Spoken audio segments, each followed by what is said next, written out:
Bismillahirrahmanirrahim. Assalamualaikum warahmatullahi wabarakatuh. Perkenalkan, nama saya Herlo Soleh, NPM 1954151002. Di video kali ini, saya akan menjelaskan dan mempresentasikan mengenai pemetaan potensi tanaman porang sebagai komoditas ekspor. Tujuan dari pembuatan video ini adalah untuk pemenuhan tugas kuliah pengelolaan hasil hutan bukan kayu. Selanjutnya di sini ada table of contents. Yang pertama kita akan membahas mengenai pendahuluan. Yang kedua ada metode penelitian. Yang ketiga hasil dan pembahasan. Yang keempat kesimpulan. Selanjutnya pada bab pertama yaitu pendahuluan, kita akan membahas mengenai apa latar belakang penelitian ini. Lalu yang kedua, apa tujuan dari penelitian ini. Latar belakang dari penelitian ini yaitu isu kemiskinan merupakan masalah pokok nasional yang mana penanggulangannya tidak dapat ditunda dan harus menjadi prioritas utama untuk pelaksanaan pembangunan ekonomi menuju kesejahteraan masyarakat petani. Salah satu strategi dalam mempercepat penanggulangan kemiskinan yaitu dengan dilakukannya kegiatan pemberdayaan pengelolaan potensi sumber daya alam maupun sumber daya manusia, khususnya para petani hutan yang berada di wilayah Kabupaten Ngawi, Provinsi Jawa Timur. Seperti yang kita ketahui, hutan sebagai suatu ekosistem tidak hanya menyimpan sumber daya alam yang berupa kayu saja, tetapi banyak sekali potensi non-kayu yang dapat diambil manfaatnya oleh masyarakat sekitar hutan, yaitu dengan cara melakukan pembudidayaan tanaman pertanian pada lahan hutan tersebut. Nah, kegiatan budidaya tersebut diperkirakan akan membawa keuntungan baik dari segi ekonomis maupun dari segi ekologis. Wilayah Kabupaten Ngawi berbasis ekonomi dalam sektor pertanian, khususnya subsektor kehutanan, yang memiliki potensi sumber daya alam berupa lahan hutan. Nah, di Kabupaten Ngawi ini memiliki luasan hutan negara seluas 39.500 hektar dan hutan rakyat seluas 844 hektar dengan luasan produktif yaitu 34.660 hektar. Dari luasan hutan produktif tersebut, selanjutnya akan diadakan pemetaan luasan lahan tegakan yang kondisinya dimungkinkan sangat berpotensi dalam pemberdayaan budidaya tanaman porang. Adapun tujuan dari penelitian ini yaitu yang pertama, mengidentifikasi potensi tanaman porang dalam kawasan hutan produktif di Kabupaten Ngawi. Lalu yang kedua, menganalisis strategi pemberdayaan pemetaan potensi tanaman porang dalam kawasan hutan produktif di Kabupaten Ngawi. Pada bab kedua yaitu metode penelitian, kita di sini akan membahas mengenai lokasi penelitian, jenis data, teknik pengambilan data, dan sumber data. Dan yang terakhir yaitu metode analisis data. Yang pertama, lokasi penelitian. Lokasi penelitian ini dilaksanakan di daerah kawasan hutan wilayah Kabupaten Ngawi, khususnya di 4 desa, yaitu Desa Badaban Kecamatan Paron, Desa Bangunrejo Lor Kecamatan Pitu, Desa Banjarbanggi Kecamatan Pitu, dan Desa Bangunrejo Kidul Kecamatan Kedunggalar. Nah, untuk yang kedua yaitu jenis data, teknik pengambilan data, dan sumber data. Jenis data yang kita perlukan pada penelitian ini yaitu data berupa primer dan data berupa sekunder. Dan untuk teknik pengambilan datanya dengan cara penyebaran kuesioner. Dan sumber datanya yaitu sumber data sekunder kita peroleh melalui data dari instansi atau lembaga yang terkait, baik berupa angka secara kuantitas maupun informasi secara deskriptif yang terkait dengan potensi dan pengembangan budidaya tanaman porang. Sedangkan untuk sumber data primer kita melakukan penyebaran kuesioner. Nah, di sini kita melihat tabel 1 yaitu pokok-pokok isi kuesioner pemetaan potensi luasan dan pembibitan tanaman porang. Nah, di sini ada yang pertama itu identitas responden, yang kedua identifikasi hutan produktif, yang ketiga kesesuaian syarat tumbuh tanaman porang, dan yang terakhir yaitu pemetaan potensi tanaman porang. Untuk metode analisis data, di sini data yang diperoleh dianalisis secara deskriptif dengan bantuan tabel dan gambar serta analisis SWOT, strength, weakness, opportunities, dan threat. Nah, yang berupa diagram matriks seperti pada tabel 2 berikut ini. Nah, di sini tabel 2 itu prosedur analisis SWOT. Nah, untuk faktor internalnya itu ada kekuatan, strength, lalu yang kedua ada kelemahan, weakness. Sedangkan untuk faktor-faktor eksternalnya itu opportunities atau peluang, dan yang kedua itu ancaman atau threat. Di sini ada tabel ketiga yaitu diagram matriks SWOT, bisa kita lihat, dan yang terakhir yaitu diagram analisis matriks SWOT. Di sini bisa kita lihat ya diagramnya. Selanjutnya yaitu bab 3. Di sini kita akan membahas hasil dan pembahasan. Adapun pokok-pokok pembahasan dari bab 3 ini yaitu yang pertama, identifikasi potensi lahan hutan. Yang kedua, identifikasi potensi lahan budidaya tanaman porang. Yang ketiga, identifikasi strategi pemetaan potensi tanaman porang. Dan yang terakhir yaitu analisis strategi pemetaan potensi tanaman porang. Yang pertama, mari kita lihat identifikasi potensi lahan hutan. Dari luasan hutan negara yaitu seluas 39.500 hektar di Kabupaten Ngawi yang berpotensi sebesar 34.979,30 hektar. Dari potensi luasan hutan tersebut yang produktif yaitu 34.600,60 hektar, yaitu berada di 70 desa. Adapun luas lahan hutan yang berpotensi untuk pemanfaatan lahan di bawah tegakan atau PLDT untuk empon yaitu atau tanaman porang yaitu sekitar 23.483,70 hektar. B. Identifikasi potensi lahan budidaya tanaman porang. Secara umum, potensi lahan untuk budidaya tanaman porang di wilayah Kabupaten Ngawi yang dapat ditanami porang adalah seluas 23.483,70 hektar. Sedangkan dari luasan tersebut, potensi lahan hutan yang dapat ditanami porang sebesar atau seluas 12.295,30 hektar yang tersebar di beberapa wilayah kecamatan dan desa. Mari kita lihat di tabel 4 ini. Nah, ada 16 desa yaitu Desa Karanganyar, Desa Pandean, Desa Gembol, Desa Bangun Kidul, Desa Demegrik, Desa Banjarbangki, Desa Bangun Rejolor, Desa Karanggeneng, Desa Patalan, Desa Majasem, Desa Toko, Desa Daung, Desa Kerandegan, Desa Setono, Desa Babadan, dan Desa Senen. Lalu C, itu ada identifikasi strategi pemetaan potensi tanaman porang. Yang pertama yaitu faktor-faktor kekuatannya.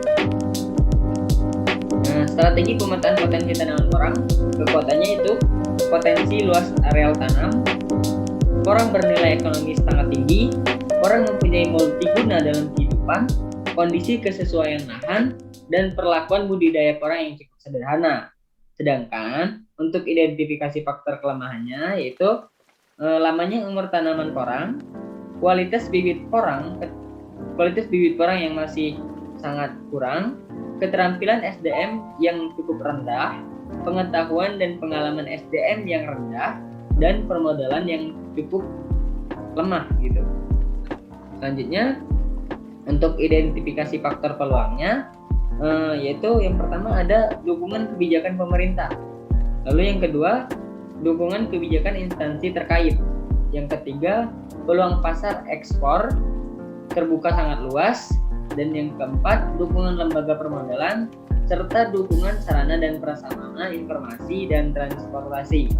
Dan selanjutnya ada identifikasi faktor ancaman yaitu persaingan sesama pengusaha, sertifikasi produk, kebijakan ekspor, kondisi liberalisasi perdagangan, dan bencana kebakaran hutan.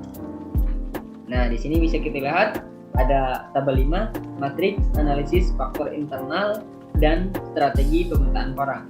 Di sini ada kekuatan.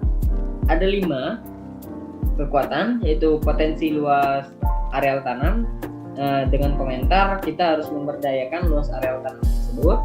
Yang kedua yaitu porang bernilai ekonomis sangat tinggi, ini menjadi motivasi semangat kerja para petani. Lalu yang ketiga, porang mempunyai multiguna dalam kehidupan, nah sehingga kita harus meningkatkan ragam pengolahannya. Yang keempat, kondisi kesesuaian lahan, nah ini harus dipertahankan.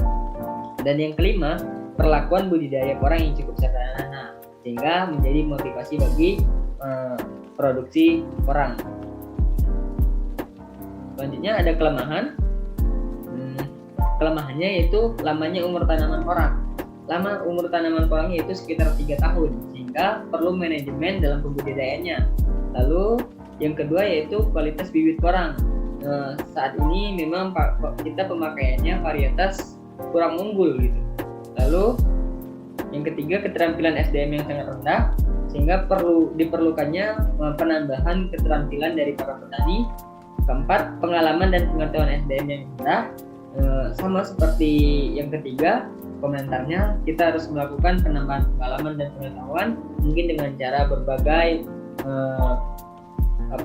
pelatihan. Dan yang kelima itu permodalan lemah, itu komentarnya itu memberdayakan modal petani. D. Analisis strategi pemetaan potensi tanaman porang.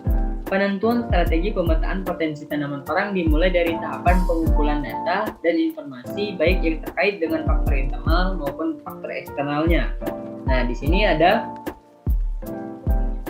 analisis faktor internal atau IPAS, strategi pemetaan potensi porang.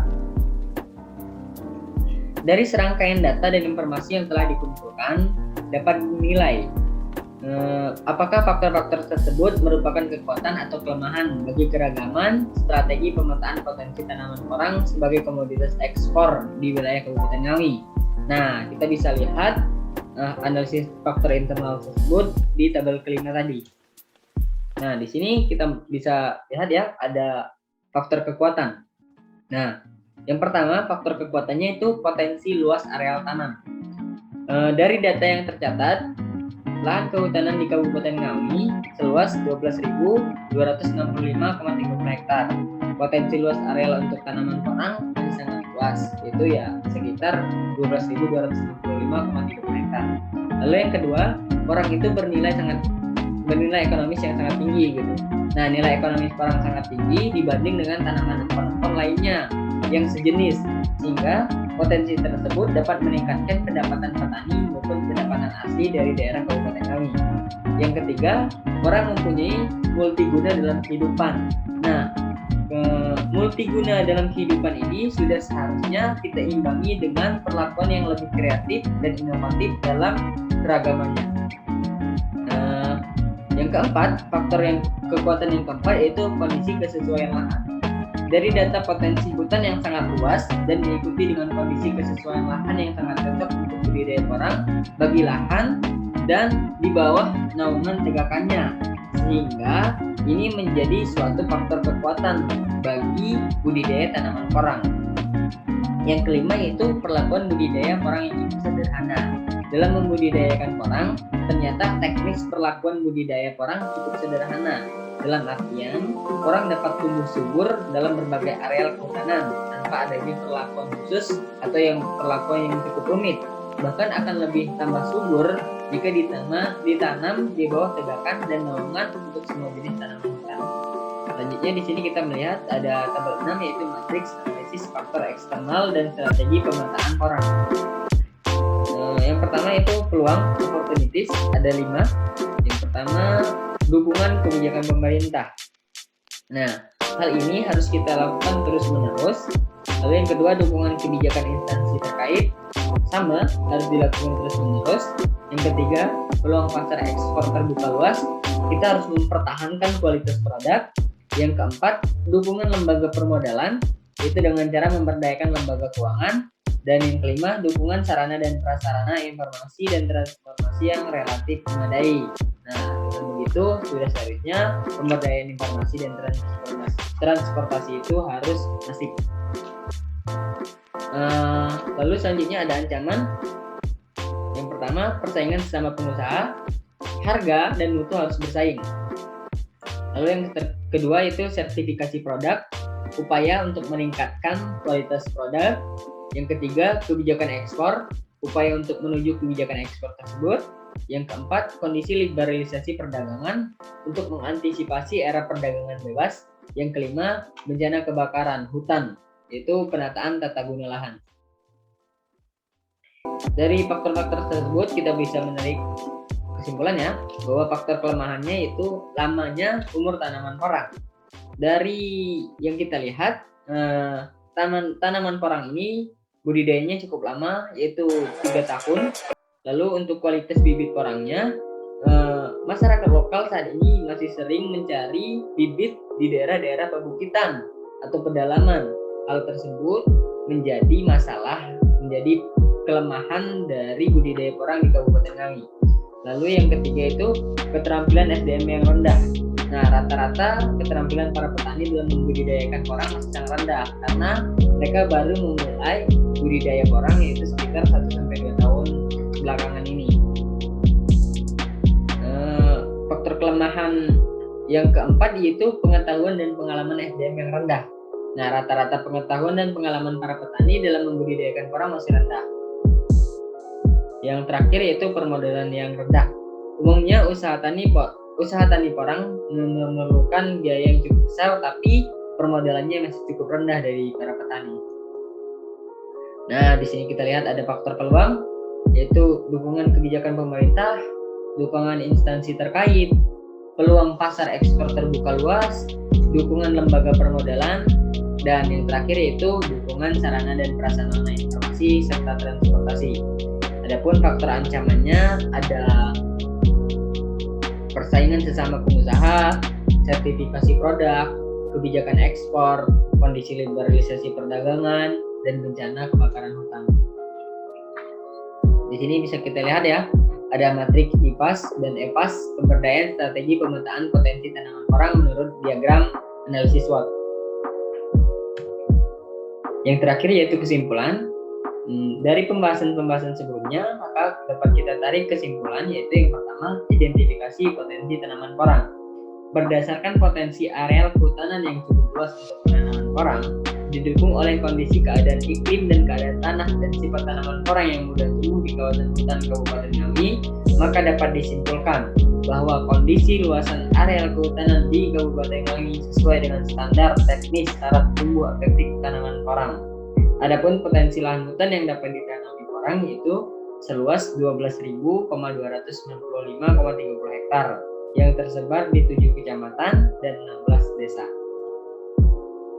Yang kedua, strategi pemetaan potensi tanaman porang. Strategi pemetaan potensi tanaman porang di Kabupaten Ngawi berupa strategi agresif, artinya strategi yang mengupayakan pemberdayaan semua potensi kekuatan pemetaan tanaman porang yang dimiliki untuk meraih peluang keuntungan usaha tani tanaman porang yang sebesar-besarnya. Jadi, kawasan hutan yang sangat luas dan sangat terbuka luas prospeknya yang berupa peluang pemasaran porang menuju pasar ekspor dan mempunyai nilai ekonomis yang sangat tinggi harga jual porang.